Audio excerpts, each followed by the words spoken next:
On today's episode of Media Literacy Sandwich, we got returning guest Dave, and we'll be talking about conflicts of interest and some ethical stuff. Like, and we definitely will not be talking about Pod Bros at night. No, we won't be talking about that. No. What about After Dark? Maybe. Welcome to Media Literacy Sandwich. Today, we have Dave from Turtle Trinkets. Your catch line being, I don't have one. Oh, you need to develop one, man. and believe William, because he's from allaboutwilliam.com.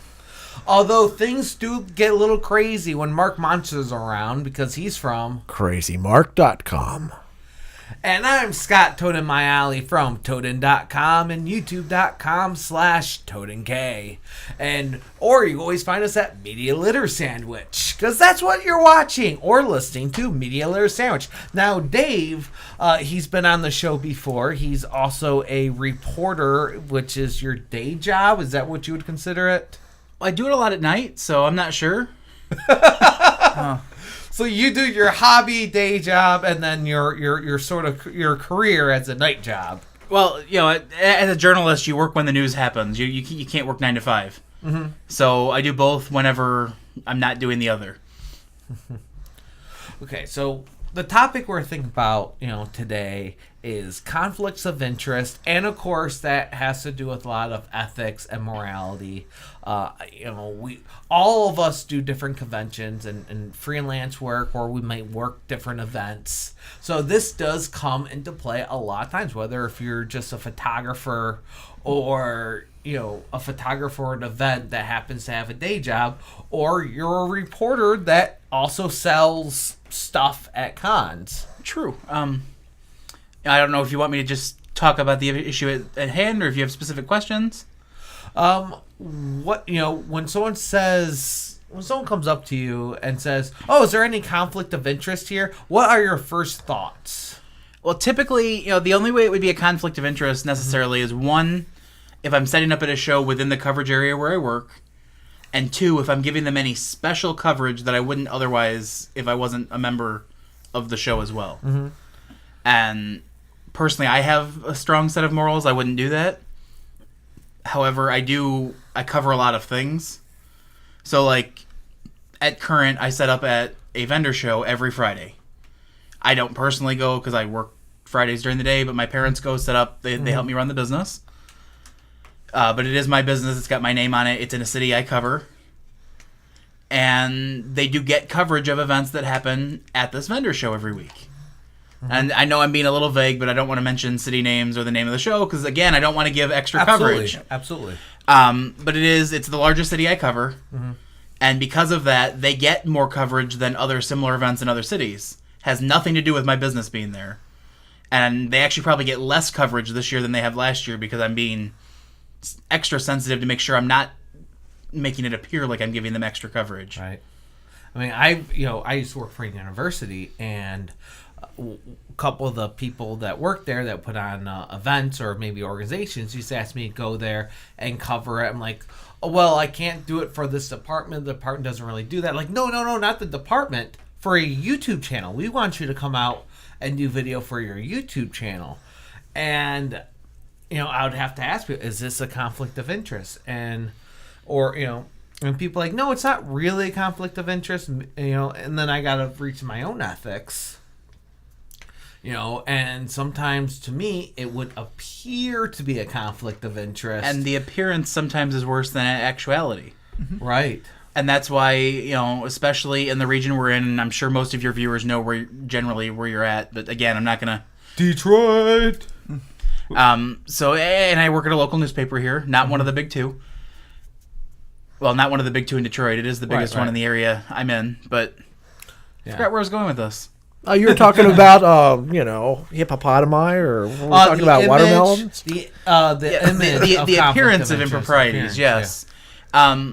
There are several. I cover several cities throughout my job at the newspaper, and I set up at shows in some of these cities, mainly because I know where the shows are because I'm around. Mm-hmm. But I always make sure I have at least one other person with me running a booth. And if there's any city officials, anything like that want to shop at the booth, I make sure any transaction goes through whoever's with me, be it my parents, an assistant, whatever. Right. For the simple fact of, it's perfectly fine for me to sell anybody I want, anything, but I don't want somebody who maybe doesn't like me or whatever to maybe snap a cell phone picture of the mayor handing me a $20 bill. Right. And out of context, it gets shared with somebody in my corporate world and be like, look, the mayor of, X city just handed your reporter $20, and then next week they wrote a fluff piece. We're going to have to call Batman on that one. Which, by the way, I never necessarily write a fluff piece. But Right. You're accepting kickbacks for the Gotham newspaper. There are some pieces that aren't necessarily hard-hitting news. Like if you're going to cover a festival or something. We know you want Harvey Dent for president. Come on. I do have buttons that say I support Harvey Dent from when The Dark Knight came out. Ooh. I attended several campaign rallies around the state. I remember those. Right. So as a reporter, are there times where you see things going on and like, wow, that looks like a conflict of interest? Well, again, conflict of interest is okay actually, depending on the on what it is, as long as everybody all the way around knows about it. It's not necessarily a conflict if I do work for a place I cover, Right. as long as my boss at the day job knows about it and is okay with it. Well, not necessarily you. I'm trying to find like another good example. Right, well, I One understand. example would be, and I have no proof of this, but one of the cities doesn't matter where it is. But one of the local cities around where we are, I used to hear rumors that the city engineer, when they would have to fix up sidewalks, streets, or whatever, would hire his own company or his brother's company or something like that. Hey, I read about that one in the Enquirer too, Toaden. No, actually, and I'm not sure what city you're talking about, but there has been a city where that was alleged to have happened. It wasn't a city that I or my organization cover. Okay. But there were people involved that we had covered that had been officials in other cities and that lived here. And basically with that, it was a pretty complex matter, and the feds actually got it called in. Mm-hmm. Like the guy was running the public works department, Right. and he would hire a company that was run by his brother-in-law to come in and clear, like, okay, we've got 20 lots in the city that have debris and garbage where they've been vacant properties, and we want to clean up the city. So he would hire his company, and they paid them probably more than they should have to clean the property. But all they would do is pick it up and go dump it on another vacant property somewhere in the city. And then 6 months later, they'd be hired to clean those lots. So they weren't removing the debris, they were just moving it to a different spot in the city. Mm-hmm. And they did this for like 12 years. Oh, man, you could figure out a better way to do it because out of the country, like in Haiti, they just get a goat. Oh. Well, this was like large debris. Yeah, large. Right. Okay, then they get 2 goats. Well, they just move it from one lot to the next. It's Yeah, not they even need that the goat. complex. Then you never need the vet. So these things get very complicated and could be hard to prove because you got to follow through every single strand. Now, when we're talking about ethics on the outside and the way things look, then we're talking about a little different Right. of And Sorry. you mind turning off your volume there? Speaking of ethics, that's why they take care of the goat. They bathe the goat, and they make sure it's looking good for passersby. but we're in Metro Detroit. There is no goat. Oh, are we Unless sure? you're talking about me, the greatest of all time. Oh, nice. One instance I saw where they had permission to do this. So I used to go to a lot of film festivals, and I'm not naming any film festivals. I might have even told this story before. I don't remember. But when the film festivals that I know about and I went to, the main organizer put their own film into the film festival, and it was the main event. And there's also been times where they would have their own stuff in like competitions, such as That was going to be my question. Was it a competitive festival or was it just for display? Parts of it. One year it was a competitive festival. Yes. Hey, wait a minute. Don't all film producers do that? No. Just the good Not ones. all film From producers, my knowledge. Just the good ones. not all film producers create their own film festivals. So if so, we would have so many film festivals we wouldn't know what to do with. I think he's talking about Robert Redford. Oh. But what that was one of the things that I've noticed, and I asked the sponsor or whatever that had the person that was paying me to work the event. Well, no, it wasn't, but it was whatever. I asked a prominent figure of there, and they said no, they don't think it is. So I asked another person that has been involved with lots of film festivals. He's like, a lot of people do that, and it's just a question of ethics. Okay, well, let me give you a hypothetical, and it may or may not have happened. Right. But well, I guess that's the definition of hypothetical. But a company that I worked for in the past wanted to expand their website offerings and start doing live video for sports and stuff. Mm-hmm. Before I got into the news industry, well, not before, but before I got into the news industry where I'm at now, I spent years doing color commentary and producing of sports. Mm-hmm. So this company, and at the company I was at, I was not a sports writer, but I had years of sports experience. They asked me to do color commentary on their internet streams, which was outside of my normal scope of my job, Right. and for a different department. And when I asked them if they could approve overtime, they told me no.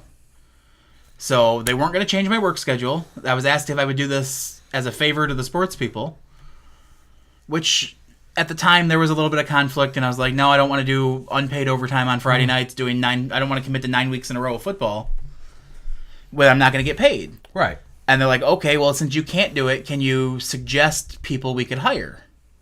Which was part of my duties at the time, was hiring for video production. Mm-hmm. So I kind of had to help with the video side of this anyway, but I didn't actually have to go because we were hiring a company to do the live streaming. Our own employees weren't doing it. Okay. So my next question to them was like, well, you can't approve overtime. Could you hire me as a freelancer through the budget of a different department? And they told me no again, because we can't hire freelance workers that already work here. Right. So I've ran into the same thing at previous Well, I jobs, still had my business license from a business I had run before. Mm-hmm. And I asked them if they would have any qualms with hiring a business that I owned to do the color commentary. Like, they would contract with the business, and the business would assign whoever we wanted to do the work as long as they were happy with the work. And they agreed. And so my business partner came in and signed all the contracts, and then I assigned myself, as the owner of the business, I assigned myself to do the color commentary. With that, I was just wondering, are you sure with all this they're trying to get you to bring in someone you know? Was there a sign that said no goats allowed? Well, there was the wink and the nod agreement that they absolutely knew it was going to be me. Mm-hmm. And because they wanted me. And because, one, I already represented this organization, so they knew there wasn't going to be a problem with somebody that didn't work there representing them poorly. Mm-hmm. But, and they knew what was happening. It wasn't a secret. There was people from the place I worked at that were there every week. It was no secret. Right.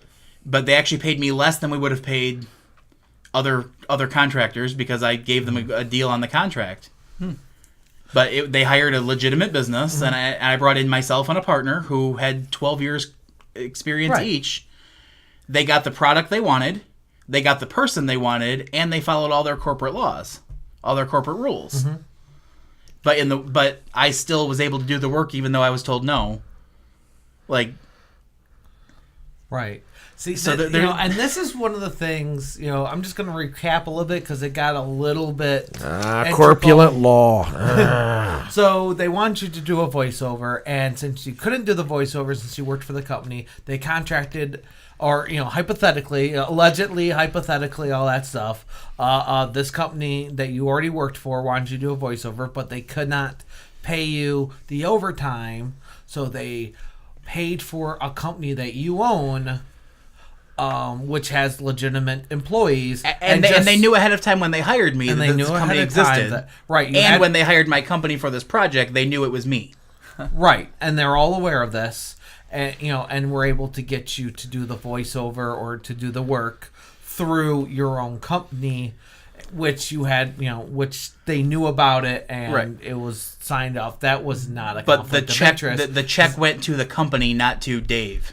Right. What and that's also for other business reasons, and corporate reasons and tax reasons. Right. That's why.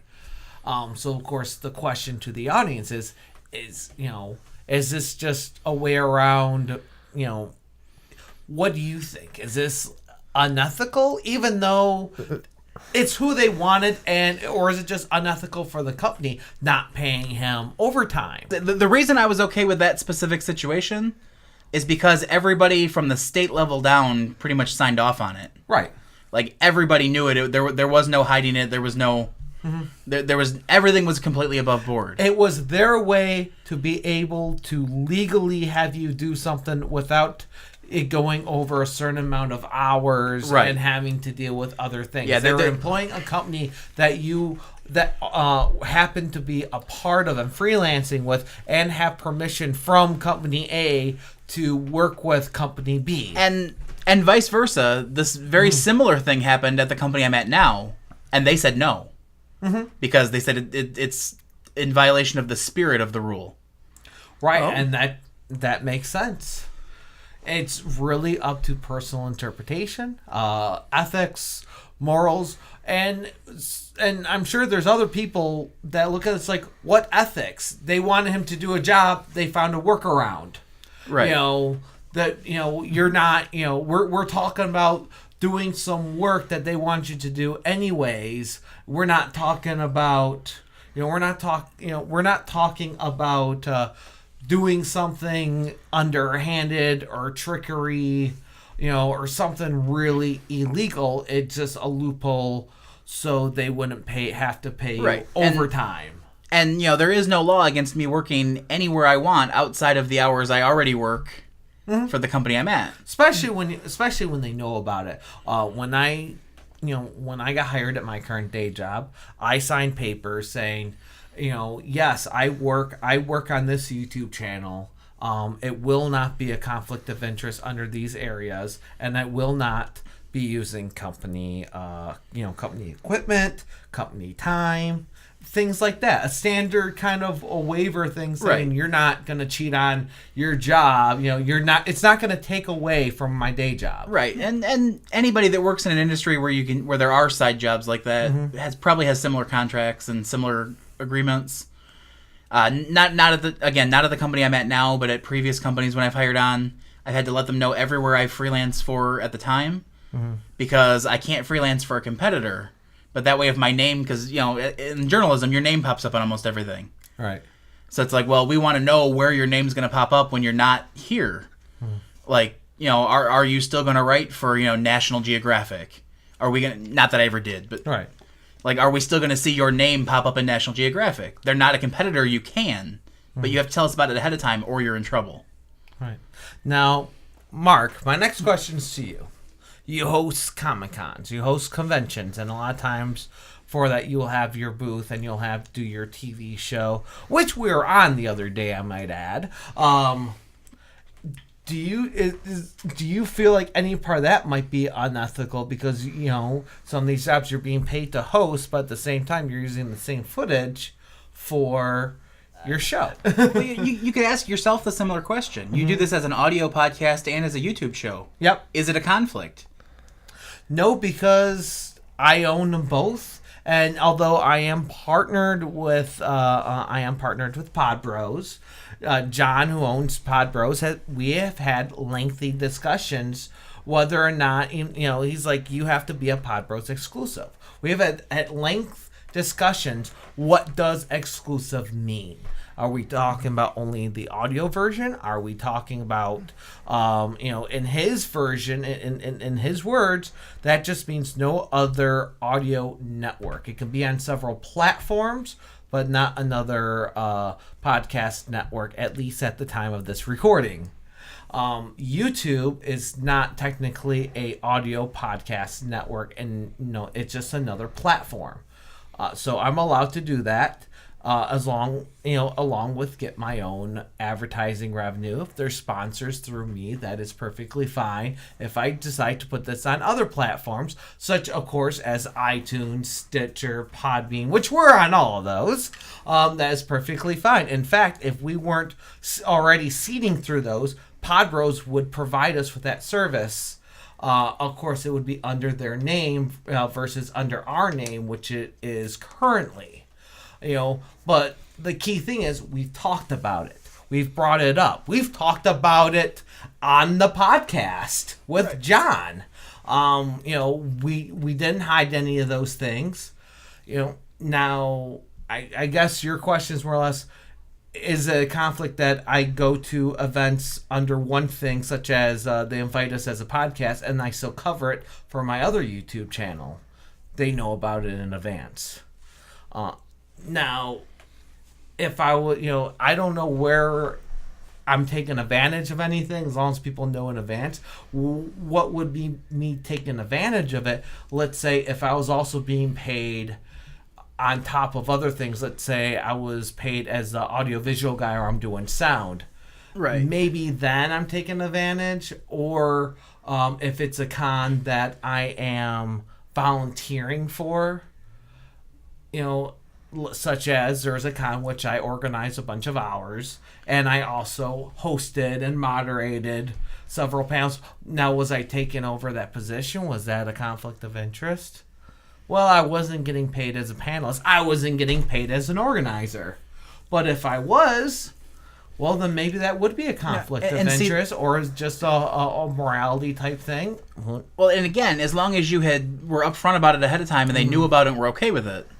Like, the only morally gray areas there would be if you're brought in as a podcaster and you were told, no, we're not bringing in any YouTubers. And then you cover both anyway. Without them knowing, they've already told you, no, you can't be here because you're on YouTube. And then you find a different way to come in and still do exactly what you were going to do before. Well, I mean, I guess you could say, because we've covered cons. There was one con where they said they're turning down portrait photographers for press passes. Yep. Which all three of us were at. William could not get a press pass because you're mostly a portrait photographer. Yep. Now, if I took portrait photography while I was there as a videographer, I don't think that was a conflict of interest because, even though I didn't do it, but it was kind of an exclusive, hey, if you're only here for portrait, we have enough people. But if you're doing dual purposes or triple purposes, because you're doing portraits, of course, as well, because that was a part of your job. Representing a news source. Right. Well, and you can define portrait different ways. Right. Like, to me, portrait photography means you're putting somebody in a studio and you're taking headshots or body shots. It's not. And I wasn't doing that. We're just saying, oh, that's a really cool costume. Let me take a look. You're not trying to get people to pay. Oh, yeah, that's a stipulation, a lot of press passes. William, why don't you tell us about that? The most common stipulation is if you get a press pass and you're a photographer, you're not going to sell your services in the con. If you wanted to sell your services, you had to purchase a ticket, which I understand. That was actually in my rejection email. It was a nice little, we've had problems in the past of portrait photographers or just photographers. So, William, you're saying that you couldn't give them a business card? What? In other words, you'd go to a con. No, they were having problems with people actually charging for their services at the con under a press pass, which is against the rules of the press pass. You were there to cover the event, so here's a press pass. You can okay, get it for so free. it's just You're covering our event. Okay, where I can see. I'm sorry, I can't take your. I could take your picture, but you can still give them this business much card. money because we're gonna take some headshots. We're gonna take this stuff, and I'll sell you those prints. And I know exactly what con you're referring to. Obviously, and we all do, and your viewers probably do too, if they think about it for a second. Remember, we're in the Motor City. Right, but I've also seen like a good friend of mine will go to public events, and he will do something similar. He'll go through it. He's not covering it for a news source or for his website. He's there just for portraits, and he'll take people's pictures and he'll put them up there. If you want that copy without his waterprint, if you want a high res, you have to pay for it. Sure. You know, and now if he did that at a convention or otherwise, not something on private grounds, because a convention, even though people consider it a public event that you can buy tickets to, legally it's not public because you're indoors, you're at a private ground, you have to buy a ticket for, it's weird how terms change slightly like that. If he's there under a press pass, he cannot do the same thing. He would have to purchase or even just rent the booth. Right. Well, and what I was getting at with that same convention, which I've been covering for years, they changed their policies this year. And they tried to adhere to that they own all of my photos, even though I was there as working media. So, that we own all photography done, blah, blah, blah. You can't sell it or profit from it. And, like, I in kind responded to the person, like, well, one, my company will profit from it just from the fact you're letting me in the door, because we're going to put it in our newspaper and we sell the newspaper. Correct. We sell advertisements, we sell actual copies of the paper. Like, we are profiting from it. Right. They gave press passes to well-known convention goers, way more well-known than me. I'm not, making myself I met some great YouTubers there that had press passes, because that's one of the things they do. They go to a ton of cons all over the country, and he benefits from it. He profits from it through people that go to his YouTube channel, because of his sponsors and his, and his ad revenue. That's how he makes a living. Mm-hmm. He's, you gave him a press pass because he's promoting your event. Right. You can't say you can't profit from this, because or else why would he go? Right. Why would the newspaper? And not only did they try to say we couldn't profit from it, they tried to say they own the work. And I was like, one, if I'm here as an official representative of my company owns the work because they're paying me. Mm-hmm. If I'm here as Dave the photographer, I own the work because it's mine. At no point, unless you're paying me to be here yourself for the weekend, do you own my work. Correct. Like, now, if you want to pay me to come as a photographer, I can tell the newspaper, no, I can't work for you this weekend, as is my right working there, and you can pay me to come to your show and be a photographer. I'll bring my own equipment, not stuff owned by the company, and at the end of the weekend, I'll give you the memory cards if that's what you want, or I'll edit them and do whatever, but that's the only way you own my photos from the weekend. Mm-hmm. Under no other circumstances outside of you paying me do you own my work. Ever. Yeah, and I do know some cons what they'll ask for is they'll ask, hey, look, if you share our photos, we request permission to be able to use them for promotions. Not saying they own the work. All they're doing is asking for permission to use. Well, one of the press passes that I got for, I forget what con it was, in the agreement, it actually stated that the work was mine, but I granted them a non-exclusive license to use it for use my work for promotional. Yeah, and that's what he was saying. Yeah. And that's pretty standard. Okay. Yeah. All right, so let's wrap up here a little bit. When it comes to conflict of interest, things can get very crazy. It's not a white and black line. The only way you can really say this is right, this is wrong, is if you're profiting from, if you're working both jobs at the same time. They also involved are the loyalties between the companies, and something I've found that though you might be confused at what's going on down there at the level of, oh no, what's conflict of interest? Keep in mind, if you're working for someone up on an upper level, somebody up there may have done something to offend somebody else, and unfortunately you're just the pawn in the event. Well, if it's all just because you offended somebody, I don't know if that really has this isn't just that. It has nothing to do with you.